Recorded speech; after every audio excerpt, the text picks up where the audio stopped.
Hey everyone, this is Dyrus from the Shotcaller, and I'm sitting here with Amazing, who's now an analyst Apparently I am. on the ULCS. That's one, yeah. I am. I could be called an analyst right now. So why did you make the transition from being a player to being an analyst for now? I thought the alphas that I got weren't something that was satisfactory to me. I didn't like the teams that were offering me. I didn't like the projects. I wasn't a fan of it. So for me, it's a way of like actually bringing my expertise to the ULCS even without me working for any team. And honestly, I like the broadcast. I'm a huge fan of like promoting players. I'm a huge fan of promoting teams. So I'm really happy to be here. You already started some banter and even a bet with the physio last night. Are you happy about this, the way that things are taking? I'm pretty happy. I'm happy about the synergy, especially me and Martin have, because apparently we both are some salty kids, so it definitely works out. And the bet was a good idea on my part. Honestly, I'll win the bet, so I'm fine with it. And worst case, if I lose the bet, I get to pick the restaurant. So it's gonna be like some shitty fast food. You're gonna have some KFC or whatever it is, and it's gonna make it really, really salty and greasy. Okay, good. This is a good warning for the physio, of course. If he does lose the bet, maybe stay home that night sick. I mean, it's gonna be cheap, for me at least, and you. So I'm happy. Yeah, but if you eat cheap seafood, I can tell you from experience, that's not a good not worth it. So yeah, you are definitely still confident that Splice will go to playoffs and Schalke will not. No. Oh, no. The bet is not that. The bet is okay. For me, it's just if Schalke doesn't make it and Splice doesn't, then I win the bet. If Schalke, but like if both don't, like there was not like this confidence in like I'm gonna say that Schalke is bad. Yeah. I think that Schalke itself is a good team. I just think that right now they have a lot of issues because obviously like we can see that in their games that they're not quite synergetic. They don't know quite what to play on this patch.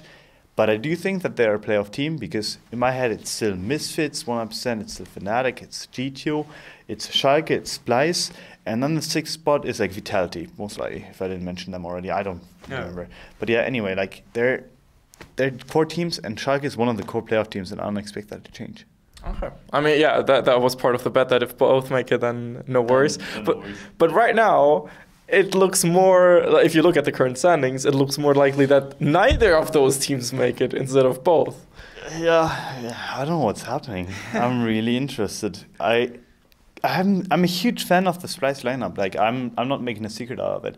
Obviously, I played with Niski, but for me, Oda Amne is a great player, and Casting is a great player, and Kobe too. Like Xerxes is like still up and coming, to be fair, and I can't quite put him somewhere. But even he has shown flashes of brilliance. So I want them to succeed, but apparently that's not a thing. I mean, I can't say anything about it. I did a spring split predictions and I placed them second. So I'm really tanking right now. Yeah.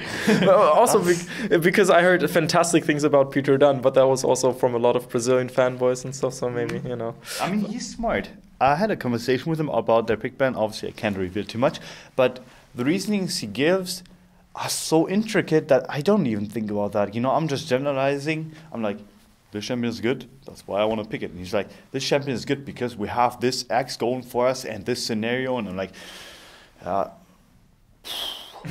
yeah, I didn't think about that. Yeah, he's definitely smart. So I'm a huge fan too, but it just doesn't work out, to be fair. Oh, well, maybe with like the next patches and stuff, and the more playtime they'll get, because it's a completely new team as well, new coach, everything is new about them. So they'll take some time probably. So yeah, you've enjoyed your time on the analyst disc so far, but let's talk a bit about your previous year and years as a professional player, because everything before the last year maybe. Okay, no, it's fine. I don't mind to talk about anything. Like anything that's my past obviously defines me in the present and the future, so I don't mind mentioning those stints. So okay, like from your perspective, what kind of went wrong with the Mysterious Monkeys gig, and why did you accept it in the first place back then? When I was obviously not convinced to join them because, like, for me in the beginning it was like very random. Like, to be fair, a random organization. I didn't know them at the time. I didn't know many of the players. I didn't work with anyone besides Unlimited. So for me it was like a huge step, and I just met with Grant, who is now the Sprice manager, and the way he talked to me and the way he seemed as a person made me believe that, hey, maybe I can actually help this team out. And honestly, we had a pretty good start. We could have won against Fnatic, if I remember correctly. We lost 2-0, but both games were up like 2K, whatever it is. And for me, like, it felt like we had something going. But obviously, when you're a team that is at the bottom of the standings and you already dug yourself a deep hole, even if you win a couple of games, that may not necessarily translate into any kind of improvement. I think we stagnated, and I think it may have been down to obviously the players, but I can't blame anyone. I just think that overall, it was too late. We didn't have enough time, and I couldn't help developing any of the players, neither could Kickers. Yeah, unfortunate ending, of course, in a way. About the time at Fnatic, of course, that must have been surprising and difficult, because I distinctly remember that us two did an interview in week 3, and you guys just won a game, and then next week all of a sudden I'm interviewing Boxer. Yeah, I mean, what can I say? Honestly, like, I felt like the situation. Obviously, I've been really vocal about it on a Reddit thread that I made when I was doing AMA, and I was really vocal about how heavily I disagreed with the coach's approach to the whole season, because for me, when I go to a team and I know I have 4 veterans and 1 rookie, right?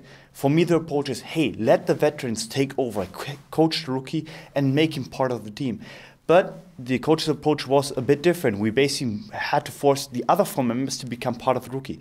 And you see now, even in the split afterwards, when Fnatic was like dominant, they were trashing everyone in the regular season. Caps wasn't a main part of it. It was mainly Reckless. It was mainly the veterans pulling through.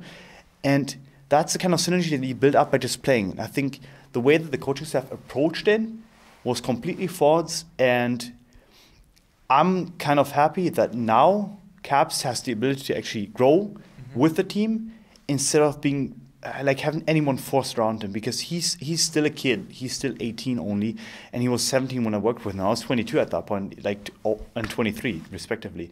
So for me, it's like, hey man, I've had 6 years of competitive experience, even more than obviously coach at that point, which was Nico the Pico. I probably 3 more years on him. So for me, I know how winning feels like. I know what winning is, and so does Reckless, so does Soas, and so did Jesses. So why the hell do you interfere with that? Yeah, some very surprising things. But let's talk about the winning part of your career, and about your time at Origin, because you obviously went to the World semifinals with an all-EU team, which, from today's perspective, I mean, we've seen then Fnatic who did the same in the same season, of course. H2K also did it, but they all had Korean imports, some really insane players. You did it with an all-EU team, which to this day is really surprising to me. I mean, how did you guys pull it off back then, especially given that you had relatively little time together? All of us were just good friends, I think. We had a split to prepare basically for the regular season in the general scene, and that just growing together, experiencing stuff together, and traveling together just made us feel so much more. Honestly, a lot of teams nowadays, they falter in the fact that they are not good friends on the team. Obviously, you can be colleagues, but ideally, to trust someone, you have to know them personally. You have to know them. You have to know their instincts. You have to know how they react to certain situations. And for us, we all knew how far we can push one another at any given point. And especially Mithy, Sven, in terms of how they thought about the game and how they approached even discussions, motivated me so much to see, hey, these two are arguing all the time and actually trying to improve. They're actually working hard every day.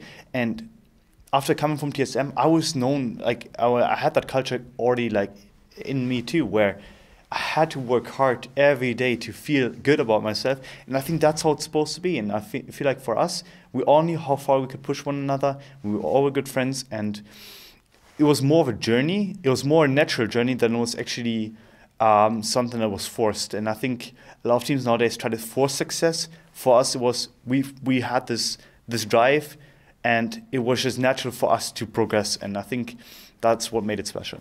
Do you think that TSM to an extent have now forced progress in the way that they picked up Sven and Mithy, that they picked up Mike Young, and they're now struggling in the NALCS? I don't know about it. I don't know what the entire thought process was, but I do think that adding Sven and Mithy is never a bad thing. So I think TSM has always been known for this push from the top. Obviously, we've heard about the Reggie interactions with the teams, and I honestly think that's a good thing, because for TSM, it keeps them at a certain level, and they will never drop below like a second place team most likely, unless like obviously things go wrong this season, which I cannot entirely predict. But like given their history, I think it's good how they handle things, and especially now they have Song, they have Lustboy, Parth is still in there, and they're all capable people, because I've worked with Lustboy, obviously. I know how he ticks.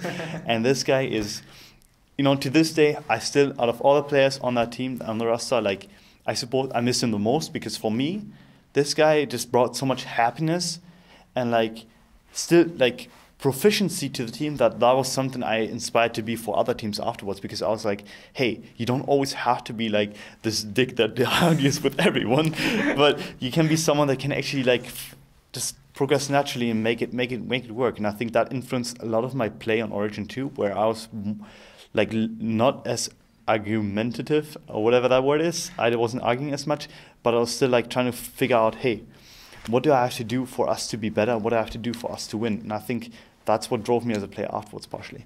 So one last question. You've played with the greats. You've played with X-Packers, Venomythy, Bjergsen, Lustboy, you just mentioned. You have a very high opinion of him. Who was your favorite player to ever play with on the same team? Was it Lustboy or was it someone else? I think, I mean, I hold Dyrus, Bjergsen. I mean, obviously, all of the champion team, like, of my first championship, like, honestly, that I didn't win afterwards, technically, so I can't really say first championship, but that only championship I have is obviously something I'm always going to hold dear, because there was so much just hate targeted at us, like, oh, TSM is bad now, they picked up bad players, what are they doing? And then obviously we had the late season search with Lustboy, who suddenly like revamped our team to a certain extent, gave us this motivation again. And I will always hold them dear, because like just winning on that stage after I went from CW to TSM, which was crazy enough, but that alone just made me extremely happy. So I will probably consider them my favorite team members. Don't want to sound too fanboy, because obviously like the success that I had with Origin is also crazy, and obviously Soaz was a long time teammate of mine, even through the bad stuff of Origin and partially through the bad stuff of Fnatic. So I also hold him dear. But I don't know, like I was blessed, to be fair, to play with so many great players, and I think actually I hold all of them dearly. Let's put it this way. Okay. I think that's the fairest way to say. Of course. Okay. Well, is there anything you would like to say to the plenty of EULCS fans, to your personal fans, the TSM, former Origin, maybe Fnatic fans? Oh man. Yeah, I hope you're still here for the journey, and just tune in once in a while to see my pretty face on the USCS stream, because I think I can provide some analysis at least. Okay. Yeah, you heard it from Amazing himself. Make sure to follow him on Twitter, even though he already has hundreds of thousands of followers. But yeah, this was Dyrus from the Shotcaller. I hope you had a good day. See ya then.